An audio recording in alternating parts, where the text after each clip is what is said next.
Hello there, you're welcome back to Biology Lectures with Akerele Oladimiji Philip. It's my wonderful pleasure to have you with me on the lecture today. So I'll be taking you on this series of videos on nervous system, which is one of the sections under homeostasis. So basically, it's going to be in parts for easy engagement. So this is the first set of questions. It says here that, okay, this is a diagram. So you may want to ask yourself that what does this diagram mean? It's a reflex arc. What does that mean? Let me write that out here. It's a reflex arc. Sorry, let me increase the thickness of that very quick. So it says reflex arc. So these are combination of structures. If you see my video on nervous system, combination of structures that work together to bring about a reflex action. All right. So now it says, what type of neuron is neuron X? Okay, that's here, this one here. So what I would advise you to do is, or which I'm going to help you do right now, is first pause the video and see if you can actually label all the neurons there. We're going to do that together anyways. So the neuron X is the sensory neuron. Sensory neuron, while neuron Z is the motor neuron. Motor neuron. Then neuron Y is the relay neuron. And this structure you're seeing here, oh, it's there already. I was going to say it out, is the spinal cord. So it's there already. So the answer to this question is sensory neuron. All right. So let's move on.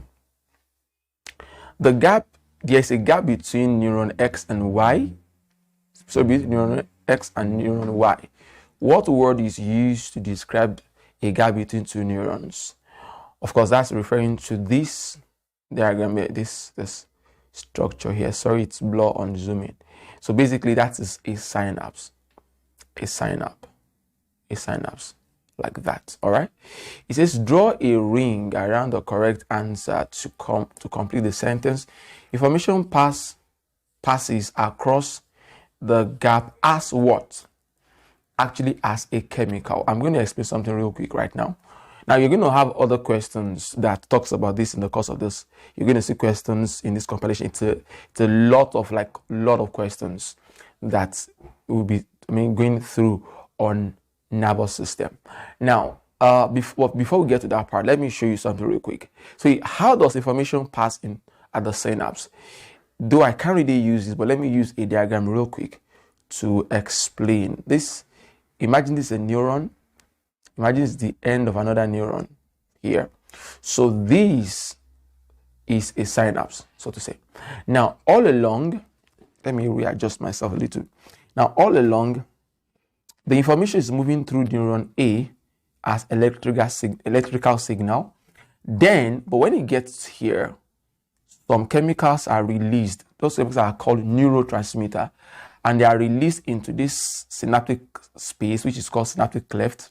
Then it is taken in by the next neuron, that's in neuron B, and it transfers the electrical signal to neuron B. So what happened is, it is this neuron A, this neuron B. So the signal that was coming, electrical signal that was coming from A, is packaged into, it's a long story, anyways, it's packaged into a neurotransmitter, a chemical, into, and it released into this space, so to say. So there's, if I've taken you nervous system, you know I said when we're talking about reflexes that and synapses, I said the only place in nervous system where information move as chemical is at the synapse. I said that again.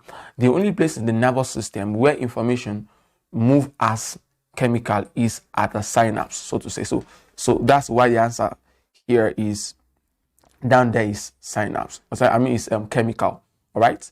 But if the question had said, how does information move along the length of neurons, or generally we can say electrical? All right, that makes sense. Then this is the last part of the question. It says, describe what happens to the muscle when it receives an impulse from neuron Z. How does this reflex help the body. So quickly, let's go back here. Really, sorry, I'm going forth and back. It's necessary. I have to do that. Now, looking at this right now, let me explain some things real quick.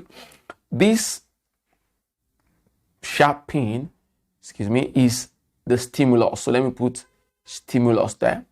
On this port here, you have a receptor that detects the pain, and of course you have neuron YX, which is the sensory neuron that takes the information from the receptor to the spinal cord.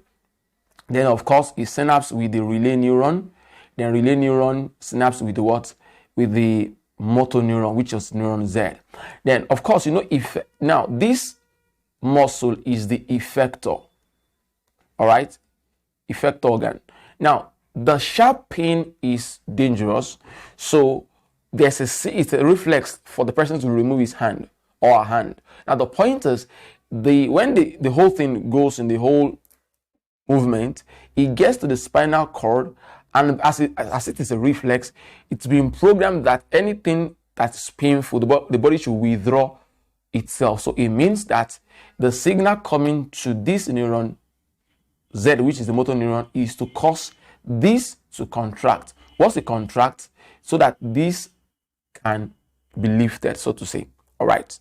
Don't forget that this muscles is also in the finger, but the diagram shows it separately so that for easy understanding. All right.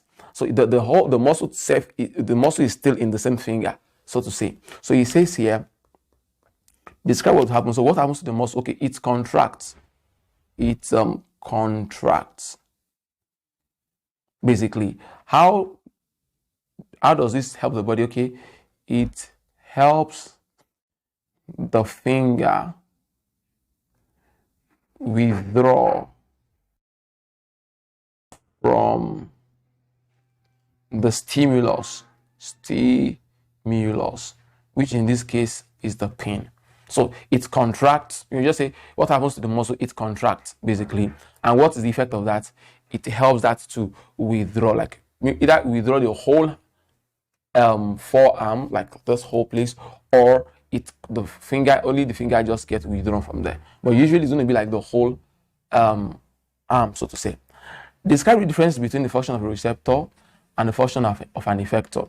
In your answer, give one example of each.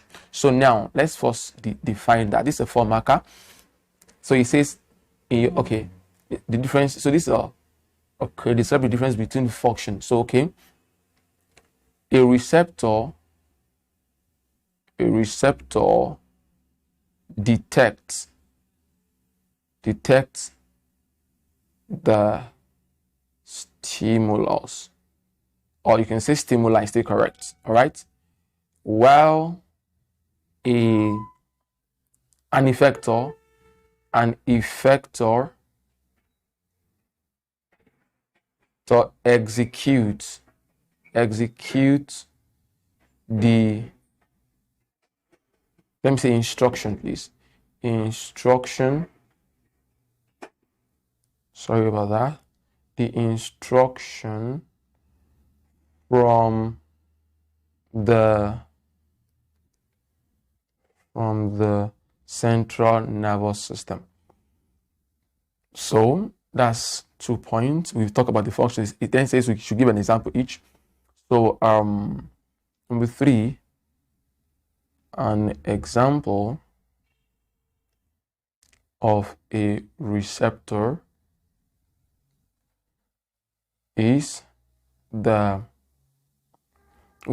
can say the skin. Let me just say the skin. Now usually if this were to be an A level, you're meant to actually say the exact thing, because on your skin you have pain receptor, you have pressure receptor, you have warmth receptor, you have cold receptor, yes, and you have I think there's one more. I'm trying to remember what that is.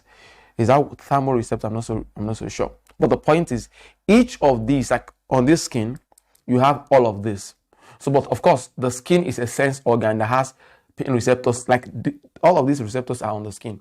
Then you can also mention, if your answer was, let me mention other ones. If you say the eyes, in the eyes you have the cones and rods.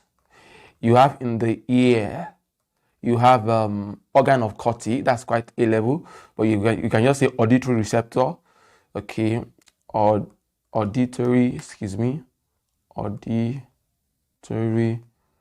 receptor. Then okay, on the tongue, you have the taste board, and the nostrils, like the nose, you have the olfactory receptors. Like olfaction means smell, so olfactory receptor. I actually just decided to mention all of this. Any of this you mention is fine, but usually when you just say this one, you're good already. But I just felt like I should say that. So I'm going to see you in the next set of video again. Bye.